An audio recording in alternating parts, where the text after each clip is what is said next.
my grandfather, Schnapps' father, stayed on Cedar Avenue. He was Puerto Rican? He was, now see, Grandpa might have had a little Italian in him. He had Cape Verde in him, Grandpa. Oh. All right, he stayed in the Bronx. Oh, so your family was from New York? My father's born in Red Hook. Oh, okay. He's from the Bronx. He had a house on Cedar Avenue, all right? The first time I ever seen a dead body, because I used to get shipped up there for the summers. And, you know, when I was young, 7, 8, 9, 10, 6, 7, 8, 9, from my whole life. You know, first I go to my grandmother's, God rest her, in Brooklyn, you know what I'm saying? But she was Puerto Rican, so it was hard for her to speak English, and she was rough. She, tear my ass up with the ruler, and I'd be like, oh man, let me stay at Grandpa's house. So Grandpa stayed in the Bronx, and he had a big German Shepherd named King. He had a garage, and the garage had all the machines. He used to make needles for the records. He made the diamond needles. He would turn the thing into. He had a business. Yeah. He had the whole garage was all filled with like metal cutting and diamond cutting stuff. Yeah. Machinery. Crazy. Oh, so he was a self-employed, a tool and die or machinist or whatever. None but machinery to make the needles. Good money. Yeah, he was doing pretty. I mean, he had a house in the Bronx. You know what I'm saying? So it was a park that right across. There was just a park. First time I ever seen a dead body over there and shit was across my grandfather's house. So his son was about 2 years older than me because he had him when he was older. His new wife, Benzino, younger. She has a hair salon on Fordham Road around the corner. This was like before Jimmy's Cafe. This was, this was like it was a car lot, I think, before Jimmy. This was years ago. South Bronx? Or? Yeah. So this Vizzo, that's around the Bronx, that Cedar Avenue is. Oh, Webster, that's a bad area, right? Webster, right next to the Deegan. To the Deegan. That's 87, right? Mm-hmm. Yeah. All right. You could see it right from because it was like his shit was up like on a hill, and you could see the Deegan down there. So if Cedar Ave's here, later on I found out Sedgwick Avenue, which is the birthplace of hip hop. Sedgwick and Cedar. I never knew that. So Sedgwick is where fucking Kool Herc was at. I never knew that back then. So my uncle, his room was in the basement of the house. But it wasn't like a finished basement. You seen the brick walls and all. You know how it is, the rock wall. It's a basement. But he flied it out. Bruce Lee pictures everywhere. At this point, I remember my father being locked up. I had he had a CB radio back then, right? And my father was in leather class and made me a belt. It's called the Phantom. That was my CB radio handle. I was 11 years old. He had 2 turntables. My Uncle Eddie. And he'd teach me how to scratch. And I remember Glorious Gaynors, To Be Real. And the original Apache, down, down, down, down, down, down, down, down. And this other joint called Sex, down, down, down, down. So them 3 joints, I learned how to spin. It was 1976. I learned how to spin in that basement. And so you could honestly say, I mean, you were both geographically and time. And I knew this later on. I'm getting excited now because that's fucking crazy to me. Like I didn't realize that until later on, the significance of that. Even the whole time in Source, I was at the Source, I didn't think of that. It was until later, just like really, maybe 5, 6, 7 years ago, I was like, yo, I was just in Sedgwick Avenue. I remember seeing Sedgwick. I was like, wait a minute.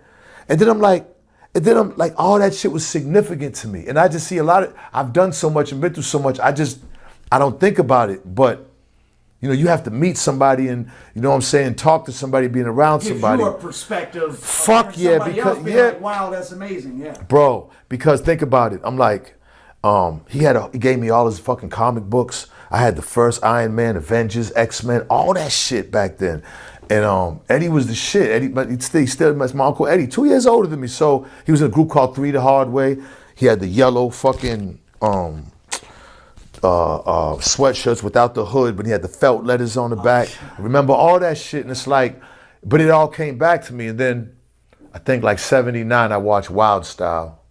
And then that's when it was like, and I remember at the end of it, Ram LZ came out the trench coat with the fucking sawed-off shotgun and was like, pull it out your pocket. I was like, man, I got to be a part of that. Were you going back and forth to Boston? All the time, yeah, like every summer. What was going on hip-hop-wise in Boston? Nothing. Nothing.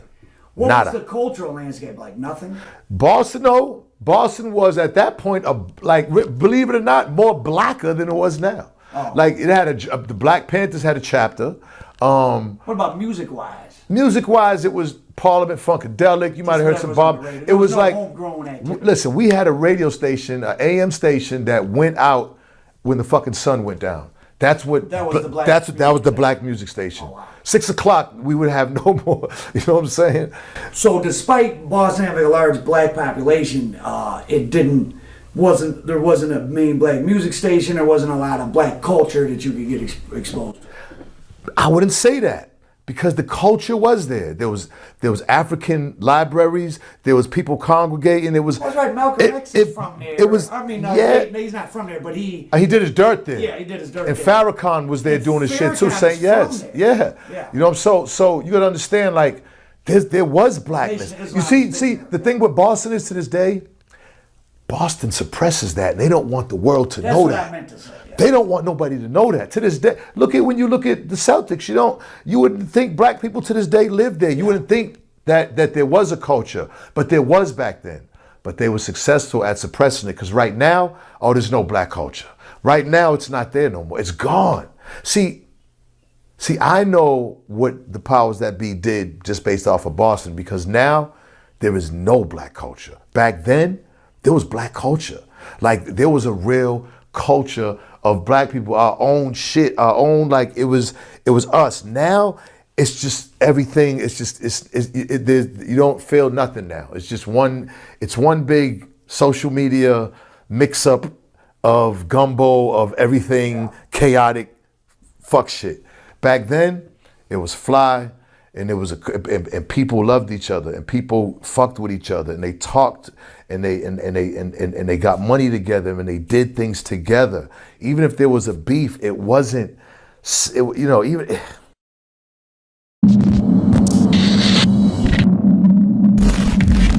I started fucking with some Jamaicans. My father was still had got locked back up. I remember I used to drive him around because the marshals was looking for him. I had a little hoopty. He used to get in the back because he got locked up again.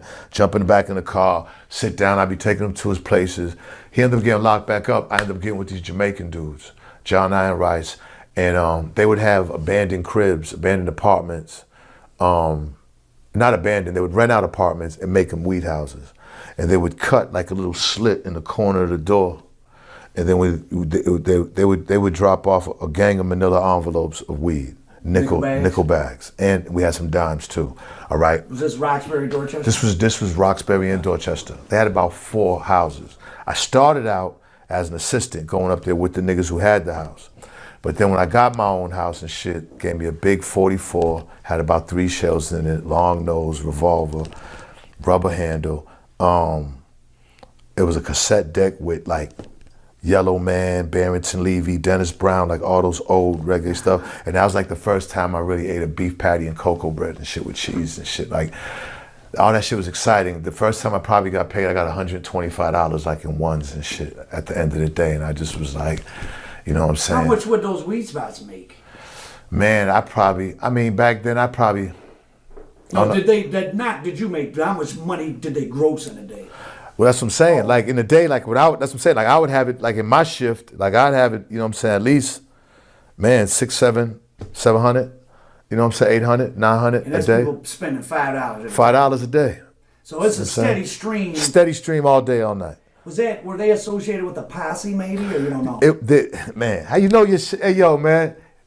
Your man he know a lot now.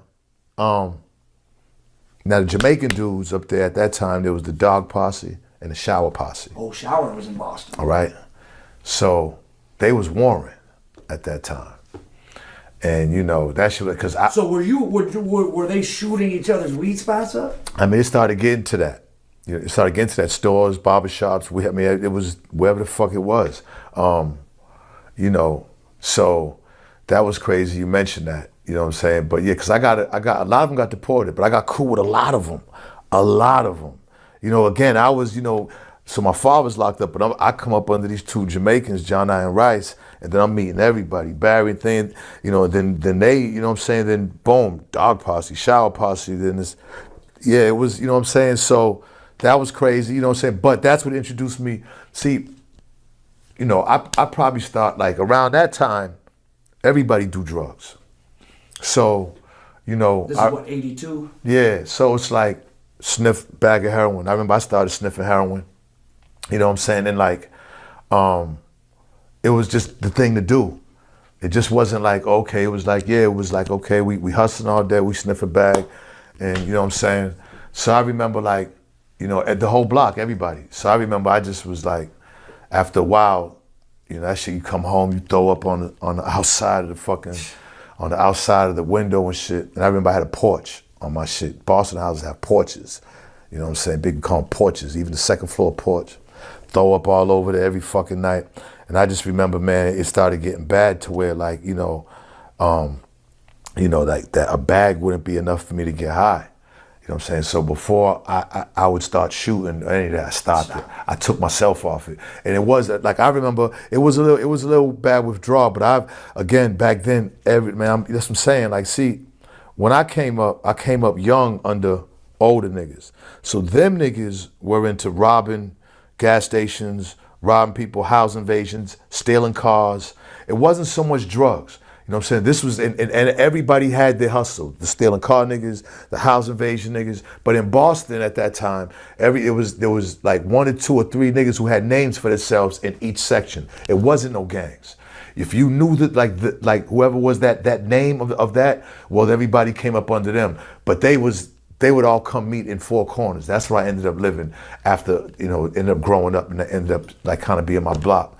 So, you know, Four Corners was the place where everybody would come, and then eventually I made a real good name for myself with the weed, and I had that shit popping where the whole city would come to Four Corners to get weed.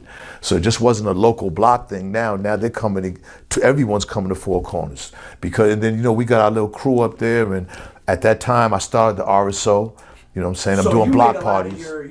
Between your father, but then you selling weed, that's how you. My own name started coming up, and you were the one. And I started the rap group. And you were one of the few people really exposed to hip hop because you were going to the Bronx. Bro, I started block parties. I bought my first SB 1200, the first fucking that had one at the. You know what I'm saying? Would it be fair to say? I mean, you're truly like in terms of Boston. I mean, you're the godfather of hip hop in Boston. I mean, look. How I could say it is because of everything. If I you were at the center of it. I could no. I could say that, yeah. and not saying it arrogantly, just saying it because if you like because the bottom line is like just the fact that I was there in that basement in '76. That's what justifies that. Not necessarily because look, when I started giving block parties, I remember it was Harry Hippie and the Bad Daddies. It was the Jamaican niggas. They would take dresser drawers and put speakers in the dresser drawers, and I was like, oh shit, big dresser drawers. You know, you put your clothes in and take that shit out and make fucking big crazy speakers. That's when I bought a Sherwin Vega speaker. We used to plug our shit up in the fucking lights, and then ultimately I bought a Honda generator. Nobody did that. The little whisper joints.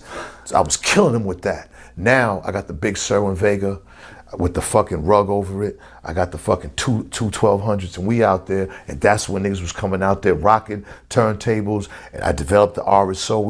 I was giving real block parties. We started doing the dungeon, house parties, abandoned building house parties and shit, like weed, my father, and then just hip hop. I was one of the first ones with a group. We battling motherfuckers. We have a group, we have a beatbox, we got 5 MCs, we got a DJ, we going, now everybody's battling. This is, again, pre-gang. Battling, we battling. This is like kind of when the gangs are first starting to kind of like, wait a minute, you know what I'm saying? And then once Colors dropped, Ice-T's Colors, that's when Boston went full gang mode. Well now, okay, so that's like 87, everybody. But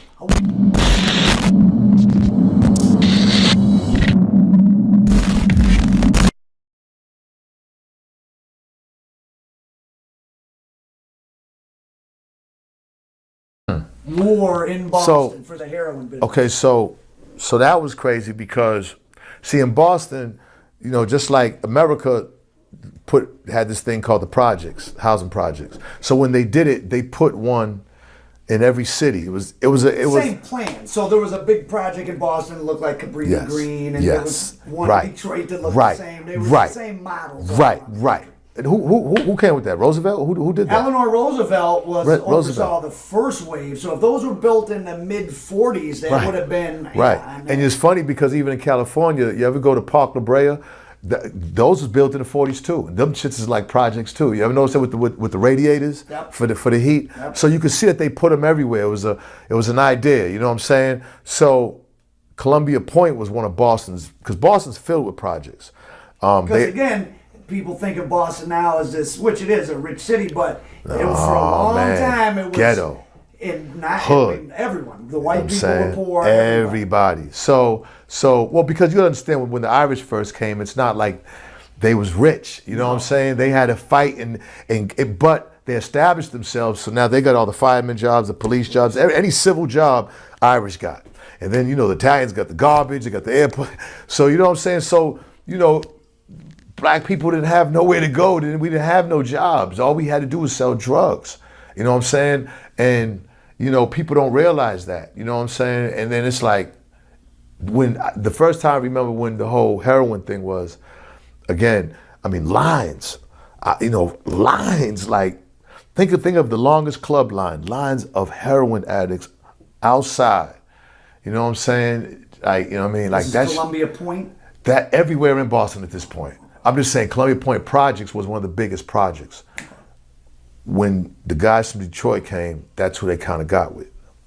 You know what I'm saying? And the same how like when New York, the Apple, when they came, they went down to the South End and got with Lenox Street Projects. You see what I'm saying? Because you got There's also Orchard Park is in Roxbury. That's a different project. That's the project that Darryl got. Yeah, that's the project and that God and them went in and did what they did. That's projects where New Edition from. Oh, did you ever cross paths with Darryl White? Of course, yeah, hell What yeah. was he like? When I met him, he was cool. I remember my man did a transaction with him. Something happened. I remember we ended up going over there. He was cool about the situation. They worked it out. And then I just remember he had a club in the hood called Club 48. And we was the DJs. Me and 2 Times was like, you know what I'm saying? But like the whole drug thing and hip hop thing was just going hand in hand. Like block parties, we selling our weed. Once I started getting into the coke, into the, heroin shit, well, now it's a whole different ball game for me. I started with weed, but now, of course, it's time to, move on. And, I could just say that I had a good run because, a lot of motherfuckers I could name well over since I was started young.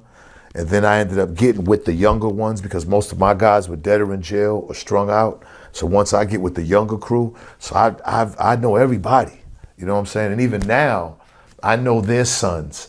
They hit me up for features. It's just crazy how life is, you know what I'm saying? But, I'm fortunate to live this long because I could name 100 easily 100 more people dead. Easily. So Boston, despite it being, like you said, suppressed on the public radar as far as what was going on, it was pretty treacherous situation. Yeah, but the shit had to come from out of town. And at that time, Detroit on the heroin shit they was, you know what I mean? And we were both, we have a mutual acquaintance whose name we won't say, but... Right. Which was fucking crazy, man. We were looking at that old picture. Right. And that picture, which I used in my documentary about Detroit, which is about some Detroit guys. The one guy on the left is from Detroit. Right. But the kid on the right... From Boston. And that and picture's his in name, Boston, which even I didn't know. Even though I got the picture. And God rest the dead kid. You know what I'm saying? That's what I'm saying. Who was he? Who did he grow up to be? He was from the Point. That's what I'm saying. See, when Detroit came, shit, Detroit got it. You know what I'm saying? You're going to get with the crew, but they and didn't then boom. Make it clear. They didn't come and take over anything. See, Detroit was pretty much tied in. Like But they ended up being, they really ended up being a part of that whole Point culture and ended up, there's kids in them projects from all that. You know what I'm saying? Detroit Five. Yeah, and I got to meet, I got to kick it with them. Like, you know what I'm saying? Like they was cool. It really wasn't, it wasn't really like that with anybody. The situation with God and them in OP, I think that was different. You know what I'm saying? But even him, he started get, they ended up getting there, and then ended up probably saying himself, Boston's all right. The girls, and I'm sure they looking at Cape Verdeans like, what the fuck is this? You know what I'm saying? Because the women, you go see a Cape Verdean woman, you ain't never seen that before. You know what I'm saying? Like, oh my God, beautiful, amazing. So I'm sure when people came from New York and Detroit came, they just was like, yo, this is, and these niggas is real. So they just fit in, and it necessarily wasn't a takeover. It's just that Boston didn't have the work. So the work had to come from, because So it again, was an alliance. yeah, and if Boston did have to work, it was going to be with the Italians and the Irish. We didn't have it. You know what I'm saying? So it took some out of town. Well, like Detroit's a gangsters real to live. a black city. Yeah. Boston's not a black city. See, Boston's murder rate, the highest could have been 130 people. Let's say 100 was from black Boston, right? Let's just say. Black Boston is only 10-mile radius. So they hide that because it's not like, for instance, in Miami, there's 22 municipalities. So there's 22 different police forces. You see what I'm saying? So now, with Carroll City, what's the new name for Carroll City? Miami Gardens, whatever the name. They're always going to be top of the murder list because they're this big. It's a neighborhood. But right, that's what I'm saying. So if Roxbury had its own police, then we'd be on top of the murder. Exactly. But the powers that be in Boston are smart. You know what I'm saying? This way here, it gets to be suppressed and nobody knows. Boston will never be on that list. It always falls under because it's Boston. Boston's huge. A lot of people in Boston, but black Boston's like right here. And a lot of shit, you don't get to hear about it. It was pretty bad still. Oh my God, what?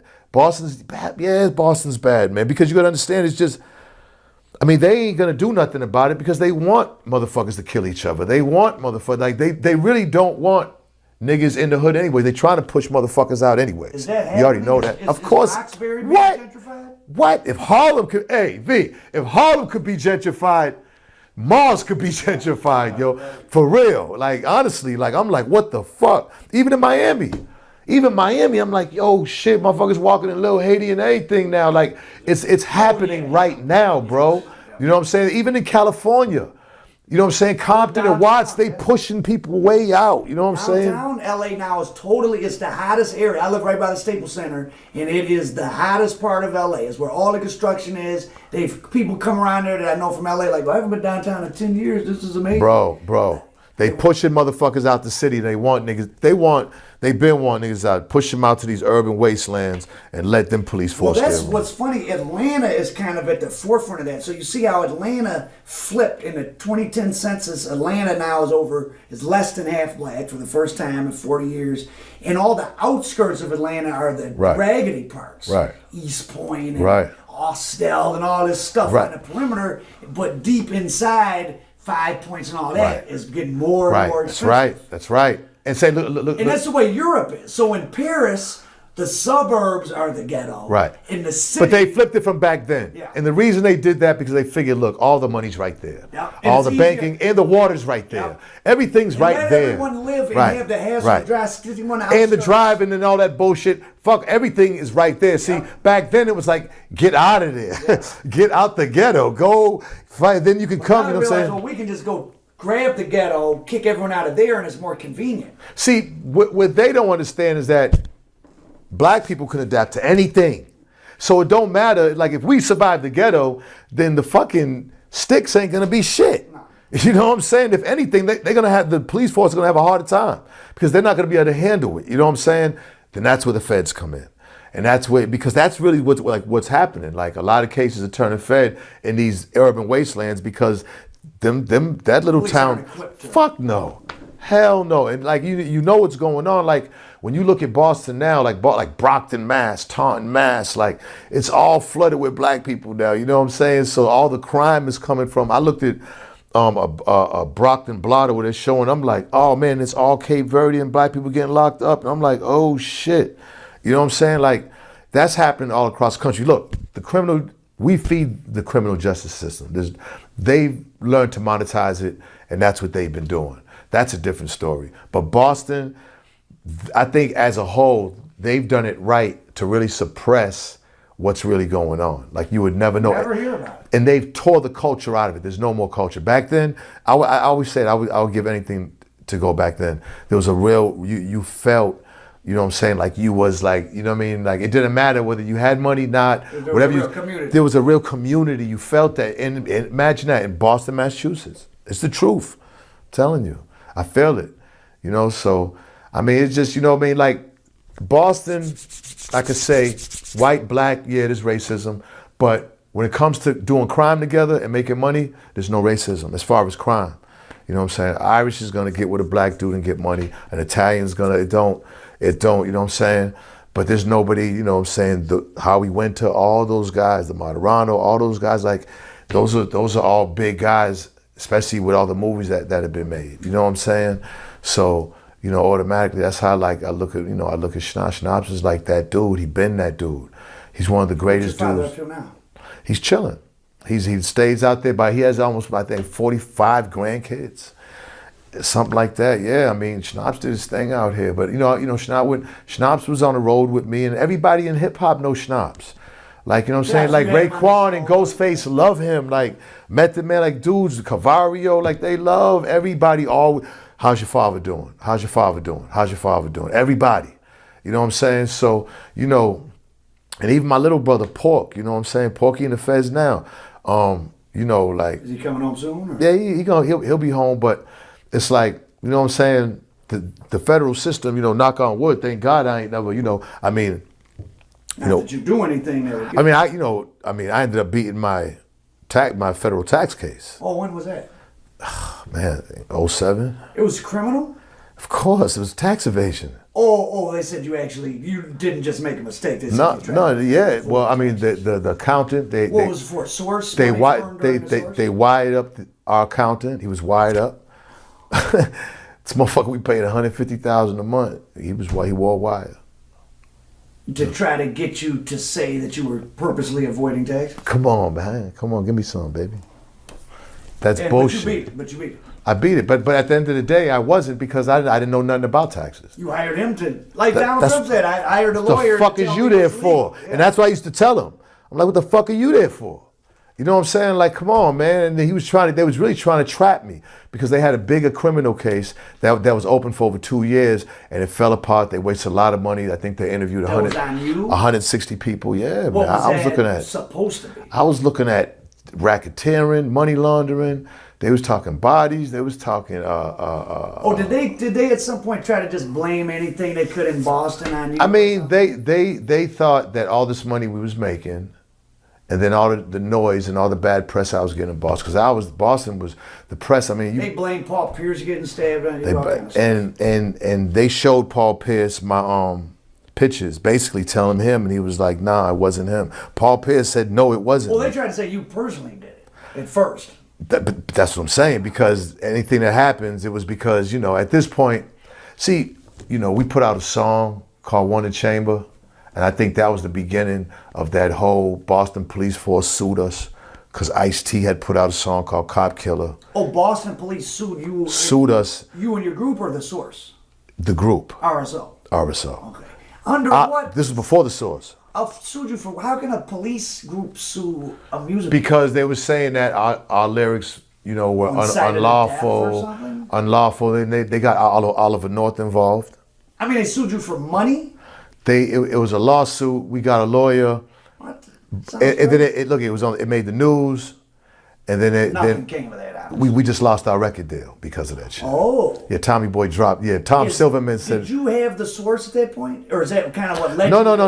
Like Dave, like that was before the Source. Okay, this was right after that. Like right after that, then came the Source thing happened, because the Source was in '88. This is probably like in '87. Okay, so did you losing your record deal due to federal and police pressure? Did that sort of put in your head like, oh, I gotta take charge. If I want to be in this rap thing, I need to take charge of it. Well, no, the investigation was years later in 07. Oh, okay. This was like 87. This was 20 years later. I know, but the police when they sued us, yeah. Yes. And that caused you to lose your record deal. Yes. Then you meet Dave Mays. You must have had in your head, I want to be in charge of my hip hop career. Hence the man. No, I mean, you know what? I wasn't conscious. Man, at that point, listen, I was hustling. So I didn't give a fuck about nothing at that point. I just was hustling. I love hip hop. I'm making money, and life is good. Couldn't have foresaw what the Source was going to become. Nobody could. Who the fuck? One piece of paper? Yeah. I wasn't, honestly, I didn't, Dave and his college buddies were into that. I was Dave's friend. I was Dave's pass to the hood, because he was at Harvard and Cambridge. So I was his, guy, to go over here, and, And plus, it was like a, you know, like we just linked up because I felt like at that point, you know what I'm saying, he was different. You know, he was more chill. You know what I'm saying? I go over, chill out, get from the craziness over here, go to Cambridge, chill at his dorm, smoke, you know what I'm saying? His roommate had weed. I used to steal his weed, just smoke his weed and shit. You know what I'm saying? It was cool as fuck. Like, yeah, like really, nobody knew that shit. I didn't, you know, not to sound disrespectful, but I didn't give a fuck. You know what I'm saying? Like, I was like pretty much doing me. That was my man. He had a radio show at his, every Saturday. My DJ DJ'd for the show. When he'd go home, I would host it for him. You know what I'm saying? Because he'd have like an hour or two, because it was a fucking, what do you call that shit? Cello, violin? Classical music radio station at Harvard. Oh, that they gave an hour or two to hip hop. On the weekends. And Dave had it, and that's how the Source was made, because it was a newsletter from that show. Brought him to the hood. He got his first advertisement with Skippy White's Records. They was in the hood. Gave him $200. Was that a record store? Record store. Gave him $200 for his first ad, and the rest was history. Wow. What year was that? 89? 88. 88. Wow. And then the Source lasted until 07? 07. It's still going on now, but we lost it. We lost it like in 06, I think. And then you went on to... It was like 18 years. Don Diva founder Cavario to do... Hip Hop Weekly. So tell us briefly about that. I mean, after the Source, you know, I just, you know what I'm saying, like, I just had an idea, basically. You know what I'm saying? It's, you know, because Dave still had to connect with the printers and shit. This was, again... And you had to connect in the industry. I mean, of course. Both of us did. You know, we've been... Honestly, like, when you think... The Source was integral to the hip-hop culture. But people always complain about my involvement with the Source, right?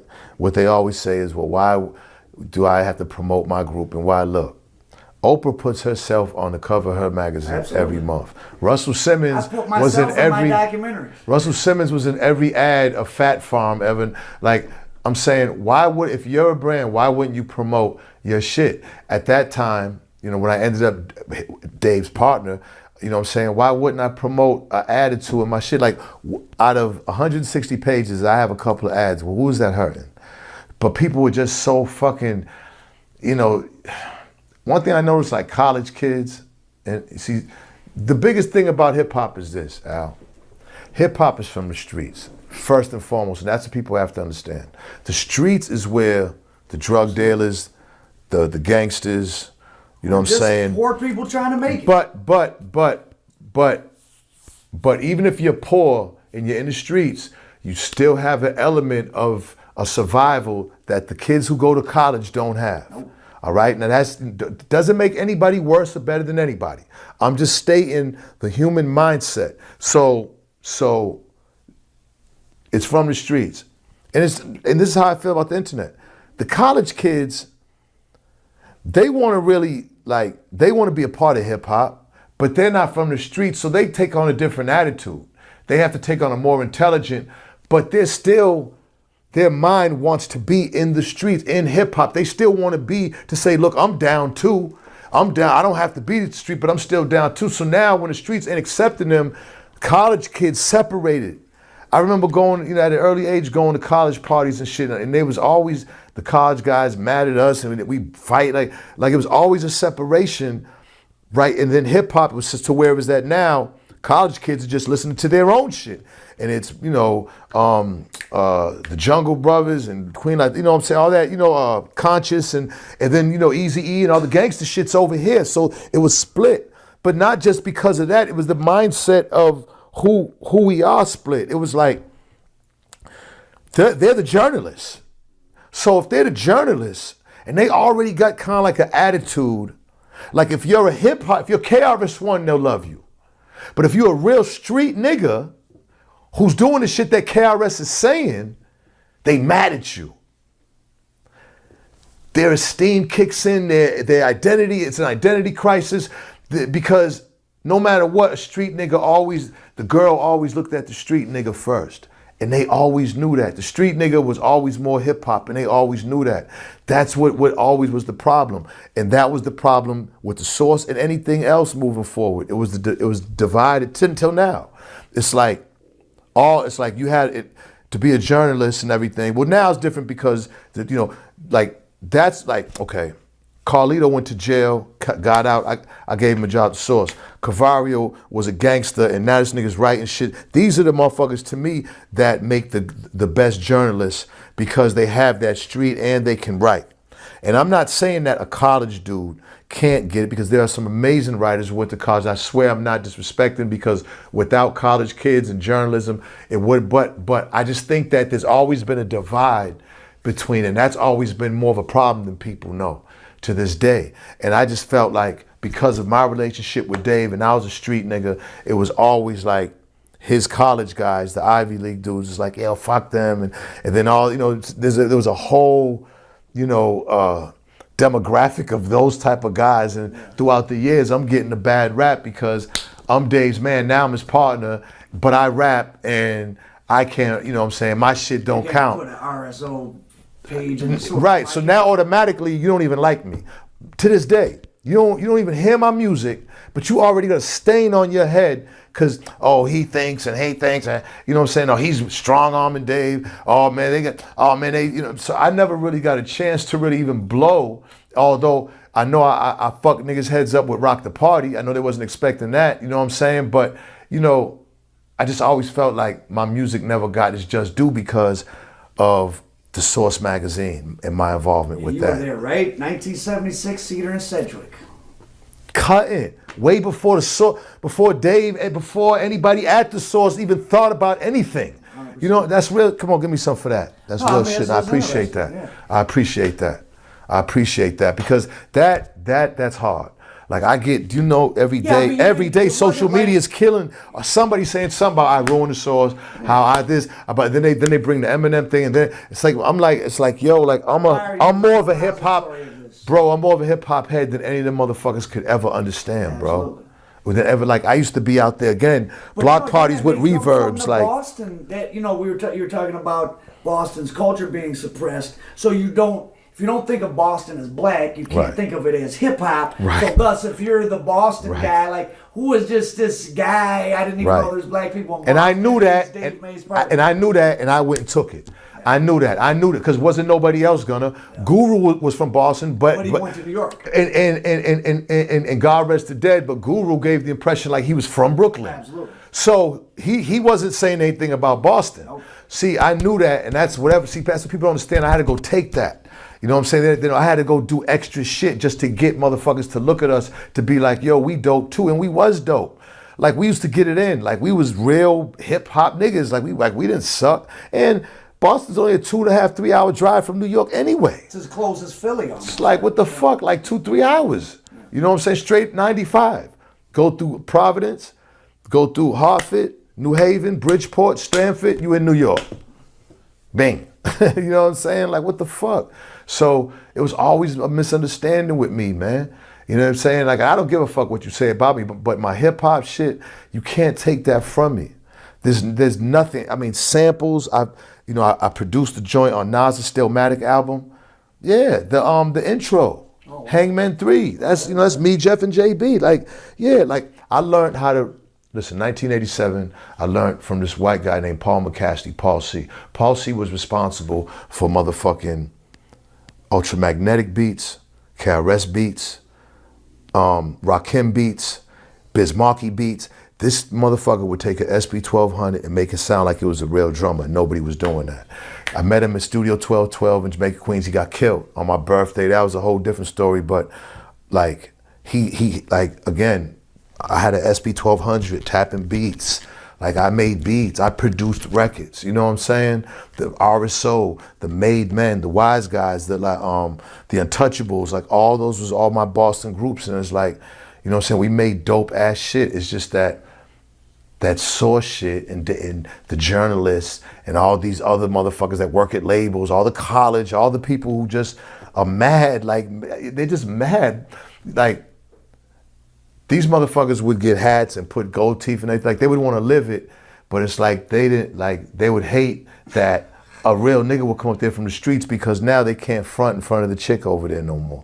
They would get anxiety and it was crazy, man. But I just see how that is now, and that got to stop. You know what I'm saying? Like that's like street niggas can't look at college niggas funny. College niggas can't look at street niggas funny. Just understand, you know what I'm saying, bring it all together, you know what I'm saying? But hip hop's from the streets. And if you ain't from the streets, you really ain't gonna fully understand. Now, it ain't like that because of the generations. But back then, nah. I mean, without hip hop, where the fuck would we be? That shit came from the South Bronx in the South Bronx looked like Vietnam, first of all, back then. You know that. Like, that was Boston. The South Bronx looked like real talk. The closest you could probably look to see a war zone in America was the South Bronx back then, yo. Fort Apache and all that shit was like fucking it was people with bro, resources yo, finding a way to make bro, and like, where would we be without hip hop?